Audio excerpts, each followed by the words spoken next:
Hello everyone, welcome back. Now let's solve another important exam type problem using Gauss's law.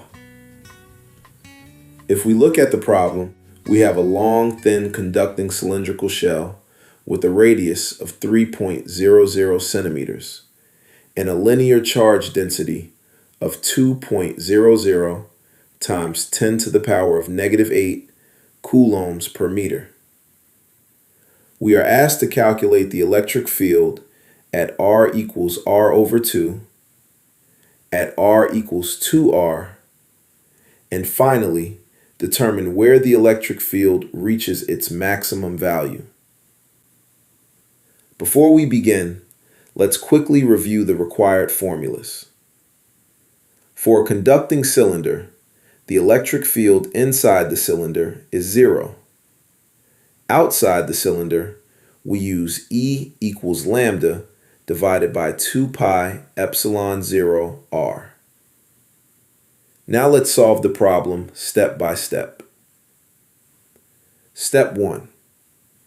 First, calculate the electric field at R equals R over 2. Since the cylinder is a conductor, all excess charge is located on the outer surface.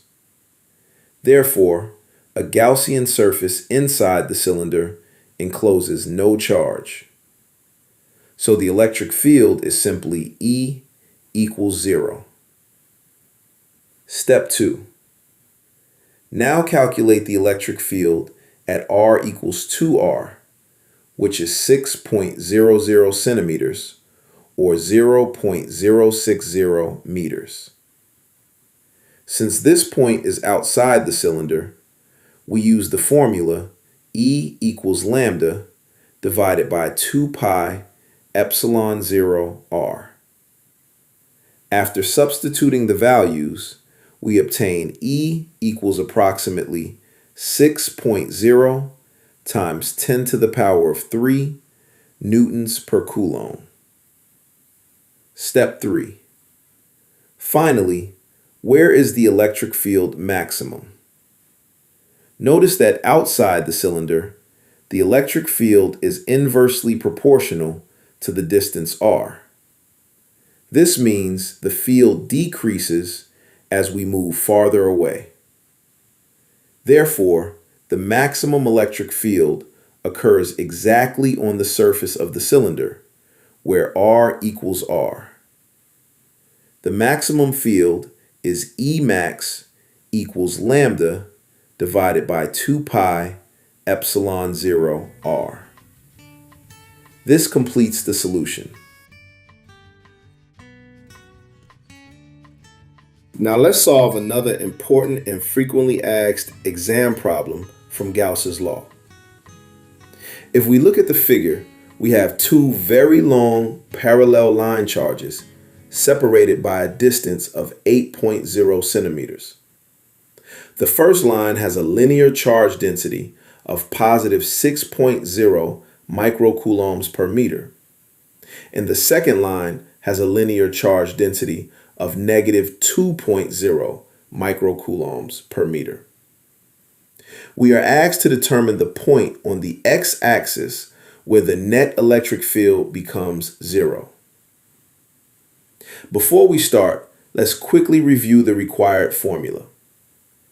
For a very long line charge, the electric field is equal to lambda divided by 2 pi epsilon 0 r.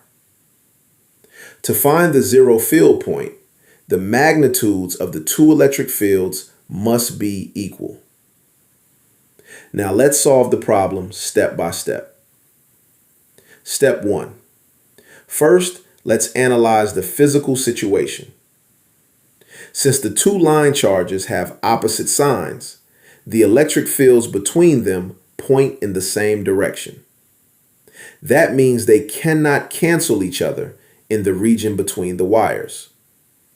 Therefore, the zero field point must be located outside the two wires on the side of the smaller charge magnitude.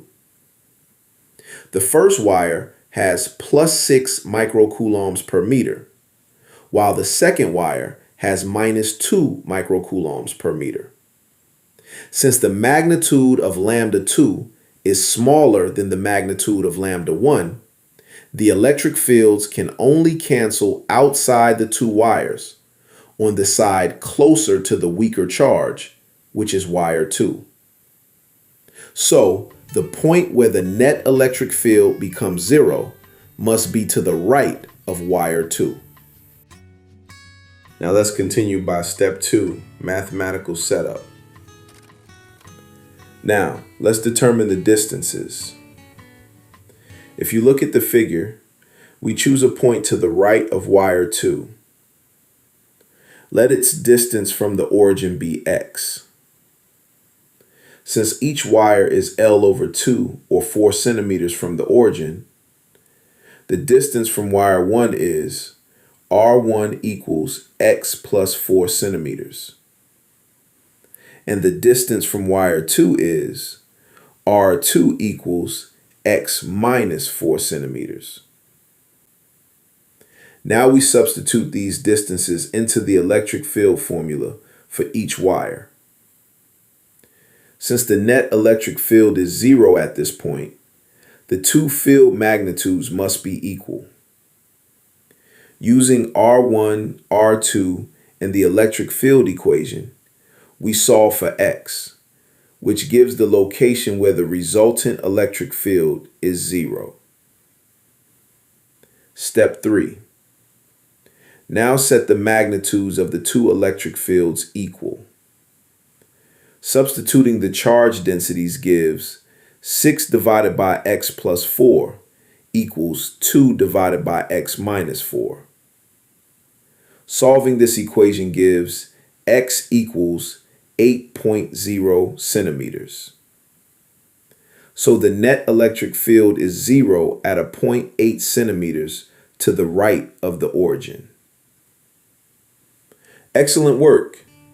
Now let's move on to another important exam type problem. Let's solve another important exam type problem. If we look at the figure, we have two large parallel conducting plates placed close together. The left plate is negatively charged and the right plate is positively charged.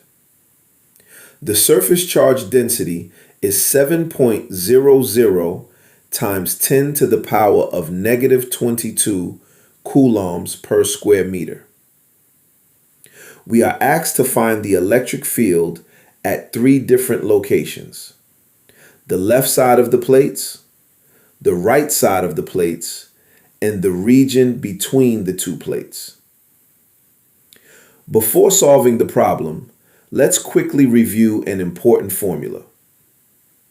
The electric field produced by one infinite charge sheet is E equals sigma divided by 2 epsilon naught. Also remember two important rules.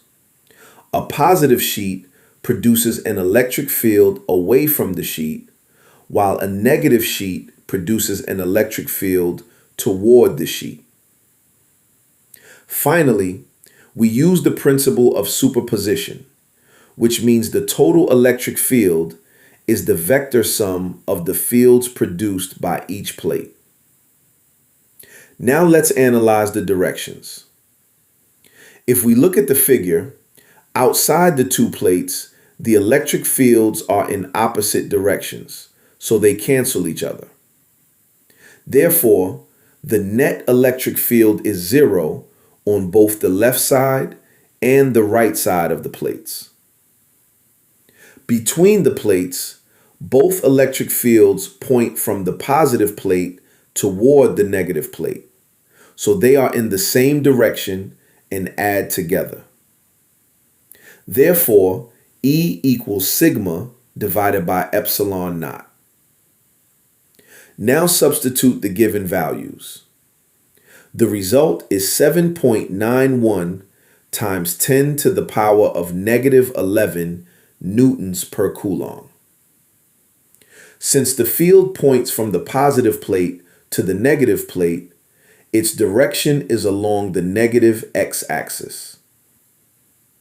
Finally, the electric field vector is negative 7.91 times 10 to the power of negative 11 I newtons per coulomb. Excellent. This is one of the most common Gauss's law questions in university exams.